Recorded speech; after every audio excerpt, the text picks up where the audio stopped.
नमस्कार। आज फिर उपस्थित हुआ हूं देवगुरु बृहस्पति के गोचर को लेके। 29 मार्च 2025 को अगर कहा जाए शनि का गोचर बदला था, मैंने वीडियो भेजा था। शनि का गोचर अगर कहा जाए, राहु के ऊपर गोचर हुआ शनि का, देश दुनिया ने देखा इसका क्या हाल हुआ और देखते जा रहे हैं। 2021 में जब कोरोना हुआ था, आया था, तो उस समय पे मैंने राशिफल में बोला था कि 24 और 25 अगर कहा जाए तो बहुत बड़ा ये 2 साल रहेगा मानव जाति के लिए या देश दुनिया के लिए।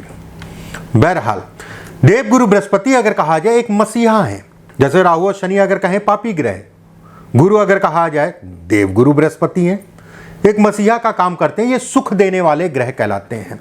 चाहे वो सुख अगर कहा जाए धन का हो, काम का हो, नौकरी का हो, बरकत का हो, चाहे वैवाहिक जीवन की शुरुआत या वैवाहिक जीवन को चलाने का हो। और सबसे बड़ी बात यह है कि गुरु अगर कहें तो इकलौता ऐसा ग्रह है, गुरु कहीं ना कहीं व्यक्ति के जीवन में स्मूथनेस देते हैं, मतलब एक ठीक है कंफर्टेबल लाइफ और बरकत एक गुरु का आशीर्वाद है। लेकिन कुछ राशियों के लिए अगर कहा जाए ये टाइम फ्रेम बेहद अच्छा है, गुरु का गोचर बेहद अच्छा, जितना वो सोचते हैं उससे ज़्यादा अच्छा है। और कुछ राशियों के लिए नुकसानदायक भी होगा। एक एक करके सभी राशियों के बारे में बता रहा हूं और वो कौन सी राशियां अच्छी हैं, कौन सी राशियां खराब हैं, ये गोचर के अंतर्गत आज के वीडियो में डिटेल में जो है मैं राशि के बारे में बताऊंगा। आने वाले साल अगर एक साल अगर कहा जाए आने वाला कहीं ना कहीं आपके लिए बेहद खास होगा, चाहे अच्छे में हो चाहे खराब हो। और सबसे बड़ी चीज यह है कि देवगुरु बृहस्पति का गोचर अगर कहा जाए अतिचारी अवस्था में है। जैसे 5 तरीके की गति होती है, मंद गति, मध्यम गति, शीघ्र गति अगर कहा जाए, परम शीघ्र गति अगर कहा जाए, या फिर कह लें अतिचारी गति। अतिचारी गति से देवगुरु बृहस्पति मतलब सबसे तेज चलने वाली गति है, ये गोचर करेंगे। इसका प्रभाव अगर कहा जाए सभी राशियों और पूरे देश दुनिया पे पड़ेगा। अगर आप पहली बार मेरे चैनल पे आए हैं तो इसी समय पे चैनल को सब्सक्राइब कर लीजिएगा, बहुत अच्छा सा समय है, देवगुरु बृहस्पति का समय है। बेल आइकॉन का निशान दबा लीजिएगा। अगर वीडियो आपको अच्छी लगे तो लाइक ज़रूर करिएगा और कमेंट बॉक्स में अगर आप सनातनी हैं तो राधे राधे लिखना मत भूलिएगा। अगर नहीं भी सनातनी है, राधे राधे लिखना कोई गलत बात नहीं है। ये कार्यक्रम अगर कहा जाए तो आपके लगन पे आधारित है, ये कार्यक्रम आपके लगन पे आधारित है। एक चीज़ और यहाँ पर मैं कहूँगा कि जैसे आप लोग अगर पुराने से मुझसे जुड़े हैं, आपको पता होगा मैं हस्तरेखा के और जन्म कुंडली के दोनों के वीडियो भेजता हूँ। हस्तरेखा कैसे देखी जाती है कि आप घर बैठे जो है अपनी हस्तरेखा देख पाएँ। उसी के आधार पे इस कार्यक्रम के जब कुंडली का मैं बताऊंगा, उसके बाद जो हस्तरेखा पे भी मैं बताऊंगा, कुछ बिंदु बताऊंगा। अगर वो बिंदु हैं तो ये सोने पे सुहागा। अगर जन्म कुंडली जो मैं आपको लगन के आधार पे बताऊंगा, अगर इसमें पॉजिटिव है तो सोने पे सुहागा। अगर नेगेटिव भी है तो भी हाथ में जो बिंदु मैं बताऊंगा, अगर वो बिंदु हैं तो बहुत ज़्यादा डरने वाली बात नहीं है कि बहुत ज़्यादा चिंता वाली बात है। बाकी लास्ट में उपाय भी बताऊंगा, उसको ज़रूर करिएगा। चलिए कार्यक्रम को शुरू करते हैं। बहुत सारे लोगों को लगन राशि का नहीं पता होगा कि लगन राशि कौन सी होती है।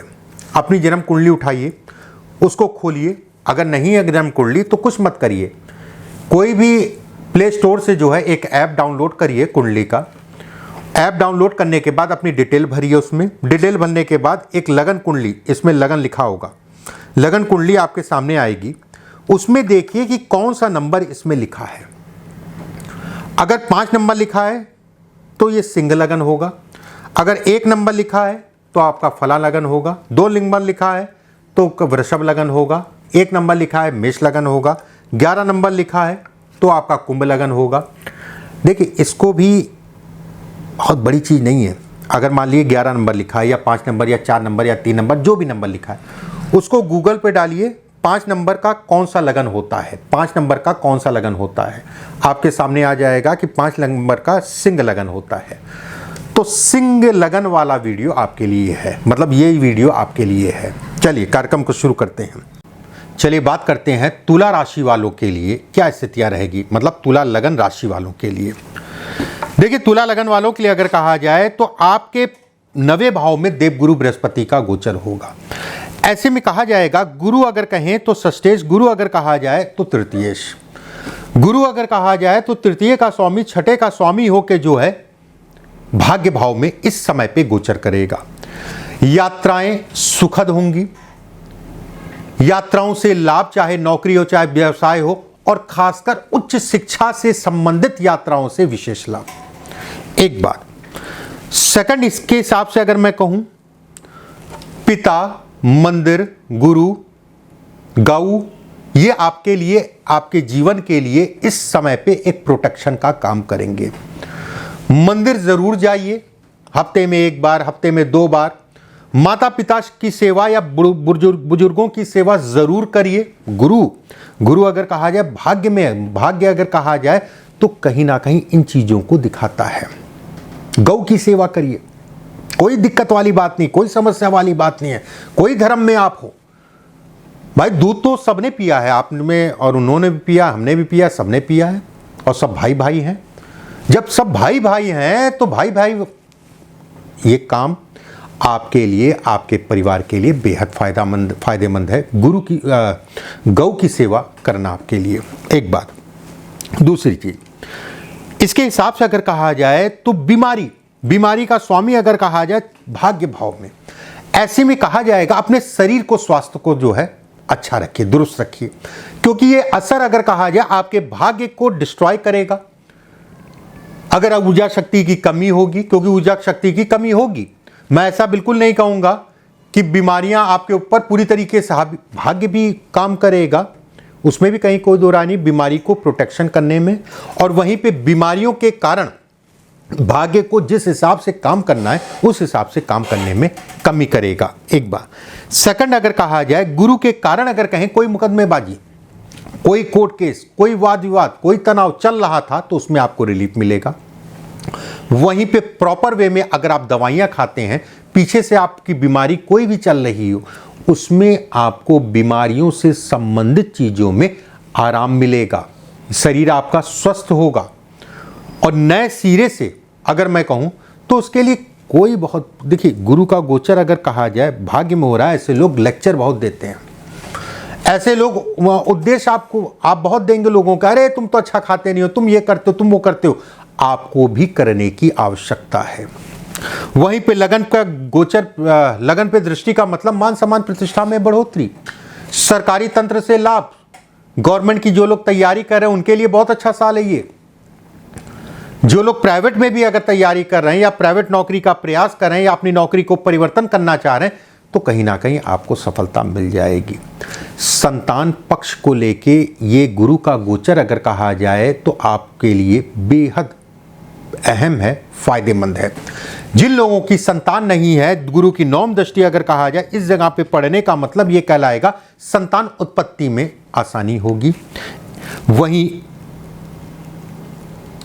शिक्षा से संबंधित चीजों में बढ़ावा, पढ़ाई लिखाई के लिए साल बहुत अच्छा है, शिक्षा में अच्छे रिजल्ट मिलेंगे इस समय पे। व्यवसायियों के लिए विकल्प बढ़ेंगे, किसी भी प्रकार का कोई आप प्लान कर रहे थे काम करने के लिए और रुकावटें आ रही थी, ठीक है, ये समय रुकावटें आपकी दूर होंगी और कहीं ना कहीं चीजें इजीली आपकी आगे बढ़ेंगी। वाहन गाड़ी खरीदने या बेचने के लिए भी समय अनुकूल कहलाएगा। बस इस चीज का ध्यान रखिएगा, वाहन चलाने में सावधानी, बहुत ज्यादा कोई दिक्कत वाली बात नहीं, बस थोड़ा सा रफ्तार अगर कहा जाए, ये शनि है, शनि इस जगह पे गोचर कर रहा है, ये रफ्तार है, और शनि अगर कहा जाए तो इसका स्वामी है, वाहन का स्वामी है। ऐसे में कहा जाएगा बहुत ज़्यादा रफ्तार, थोड़ा केयर करके चलिएगा, बाकी ऐसा कुछ भी नहीं है। गुरु यहाँ से आपको प्रोटेक्ट कर जरूर रहा है, फिर भी अपनी तरफ से भी थोड़ा सा केयरिंग करके चलिएगा। भाई बहनों के सुखों में जो कमी हो रही थी या कोई वाद विवाद चल रहा था उसके लिए समय अनुकूल, किसी प्रकार का पैतृक संपत्ति से संबंधित कोई वाद विवाद चल रहा था उसके लिए समय अनुकूल। पिता के स्वास्थ्य में उतार चढ़ाव को भी ये गोचर दिखाता है। गुरु पिता के भाव में होने का मतलब ये कहलाएगा कि पिता के स्वास्थ्य में उतार चढ़ाव को भी ये इंगित करता है। वहीं पे आपके दिमाग में एक ऊर्जा बढ़ेगी, कहते नहीं माफ करने की क्षमता इस समय पे आपकी बढ़ेगी, ऐसा बिल्कुल भी नहीं है। आप थोड़ा सा धैर्य से काम लेंगे, लेकिन जिन लोगों के अंदर हड़बड़ाहट ज़्यादा ही रहती है उनके लिए समय बेहद खराब है। वही प्रेमी जुगलों के लिए, प्रेम इत्यादि चीज़ों के लिए समय अनुकूल कहलाएगा। चीज़ें आपकी बढ़ेंगी। जीवन साथी थोड़ा सा आपसे नाराज समय समय पे होता रहेगा।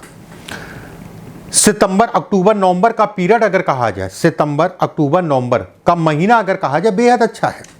नई शुरुआत के लिए, आकस्मिक धन लाभ के लिए, नई चीज़ों की शुरुआत के लिए बहुत अच्छा है। शत्रुओं की पीड़ा कम होगी, उसमें भी कहीं कोई दो राय नहीं है। शत्रुओं की बाधा, पीड़ा इत्यादि चीज़ों की कमी को भी ये इंगित करता है। कुल मिला के अगर मैं कहूँ तुला राशि वालों के लिए ये गोचर अगर कहा जाए अच्छे और सुखद परिणाम लेके आया है। बस जिस चीज़ में मैंने कहा है सावधानी रखने के लिए, उन चीज़ों में आप सावधानी रखेंगे आपके लिए ज़्यादा बेटर है। हाथ में कुछ मैं बिंदु बता रहा हूँ, उन बिंदुओं को बिल्कुल रट लीजिए या फिर बढ़िया से देख लीजिए।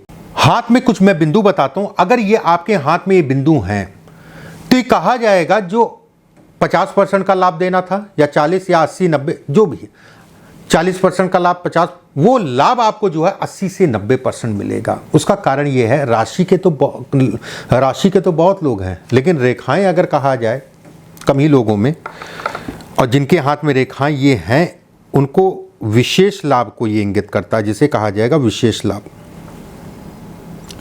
अगर गुरु की उंगली के ऊपर कोई रेखा जा रही है तो ऐसे में कहा जाएगा अद्भुत राजयोग। ये आने वाला टाइम फ्रेम अगर कहा जाए आपको तेजी से बढ़ाएगा। इसके ऊपर इस टाइप की रेखा है या फिर इस टाइप की रेखाएं हैं तो भी कहा जाएगा आपकी चीज़ें तेजी से बढ़ेंगी। उसके साथ में जीवन रेखा अगर गोल है तो भी कहा जाएगा आपकी चीज़ें तेजी से बढ़ेंगी। भाग्य रेखा स्पष्ट, साफ और सीधी है, ऐसे में कहा जाएगा ये गोचर आपके लिए बहुत कुछ लेके आ रहा है और बहुत कुछ आपको मिलेगा, उसमें कहीं कोई दो राय नहीं है। पहला उपाय, कभी भी ये गोचर इन चीज़ों को आप अगर फॉलो करेंगे तो आपके लिए पॉजिटिव होगा। कोई भी गरीब आदमी हो, कोई भी अमीर आदमी हो, ये मत देखिए कि वो सब्जी बेच रहा है, ये मत देखिए कि वो फला जो है जूस बेच रहा है, या मत देखिए कि वो पान बेच रहा है। कोई भी गरीब आदमी, कोई भी अमीर आदमी हो, कोशिश ये करिए नरमी से उससे बात करिए और कोशिश ये करिए कि उसको नमस्कार करिए। भैया नमस्कार, सब्जी कैसे है? भैया नमस्कार, ये कैसे है? कर पाएँ तो रामबाण है आपके लिए। एक संस्कार तो एक अलग विषय हो गया, रामबाण है आपके लिए। दूसरा उपाय, कच्ची हल्दी। कच्ची हल्दी, हल्दी अगर कहा जाए गुरु है। कच्ची हल्दी ले लीजिएगा, मिल जाती बाजार में, इस समय पे मिल रही है। इकट्ठा ही लेके रख लीजिए, क्योंकि वो पिसी होती ना पाउडर वाली जो हम लोग खरीदते हैं पैकेट वाली, वो क्या क्या मिला के रखा परमात्मा जाने। कच्ची हल्दी ले लीजिए, बेस्ट है। कच्ची हल्दी थोड़ी सी ले लीजिए, उसको डायरेक्ट खा लीजिए थोड़ी सी, या फिर उसको हल्का सा पीस लीजिए फिर खा लीजिए, कैसे भी। उसके बाद गुनगुना पानी पी लीजिए। एक चीज़ और मैं बताऊँ आपको, हल्दी अगर कहा जाए तो कहीं ना कहीं विष्णु जी को दिखाता है। हालांकि बृहस्पतिवार को अगर आप व्रत रखते हैं तो हल्दी का सेवन मत करिएगा बृहस्पतिवार को। कच्ची हल्दी या हल्दी अगर कहा जाए तो कैंसर के लिए रामबाण उपाय है। कैंसर के लिए आने वाले 15 से 20 साल के बाद राहु और शनि की स्थिति बनेगी कि लगभग मान के चलिए 30 से 40% लोग अगर कहा जाए तो कैंसर से जूझेंगे। कैंसर से जूझेंगे 30 से 40% लोग। बहरहाल कच्ची हल्दी, अगर ये मैं नहीं कह रहा हूँ कि कच्ची हल्दी खाने से कैंसर का रोग जो है कमी आती है या दूर होता है, ये मेडिकल साइंस कहती है। प्रतिदिन जो है सुबह के समय करना शुरू कर दीजिए। मांस का सेवन या शराब का सेवन मेरे कहने से अगर मान जाए तो बंद कर दिए, नहीं मान पाते हैं तो कम से कम करिए।